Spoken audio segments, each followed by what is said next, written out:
La méthode post-fatigue, c'est une méthode utilisant une hypertrophie qui est assez courante. Donc, c'est un superset, encore une fois, de deux exercices agonistes, donc qui vont cibler le même groupe musculaire.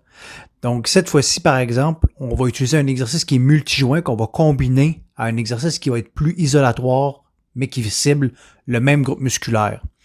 On va avoir un temps de pause qui est très court entre les deux exercices parce que l'objectif avec cette méthode-là, justement, c'est de repousser la fatigue musculaire à un autre niveau et atteindre l'échec musculaire le plus possible. Donc, c'est une manière de prolonger en fait la fatigue et le niveau de difficulté, justement en utilisant une variation d'exercice qui est beaucoup plus aléatoire et simple par la suite.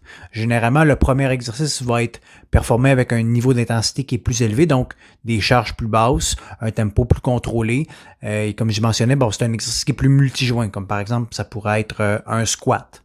Et le deuxième exercice va être plus high rep, généralement entre 12 et 20 répétitions, et va être plus isolatoire, toujours en ciblant le même groupe musculaire. Donc, par exemple, un leg press ou un leg extension.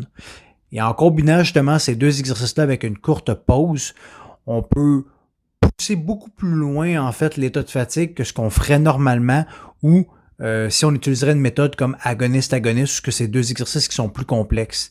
Donc, c'est vraiment une méthode de fatigue extended set, donc qui a comme objectif, comme je mentionnais tantôt, d'atteindre l'échec musculaire. Donc, on veut vraiment y aller all out en utilisant un exercice qui est plus isolatoire, qui va nous permettre justement, avec un minimum de risque de blessure, de continuer la série et vraiment d'atteindre un autre niveau de difficulté.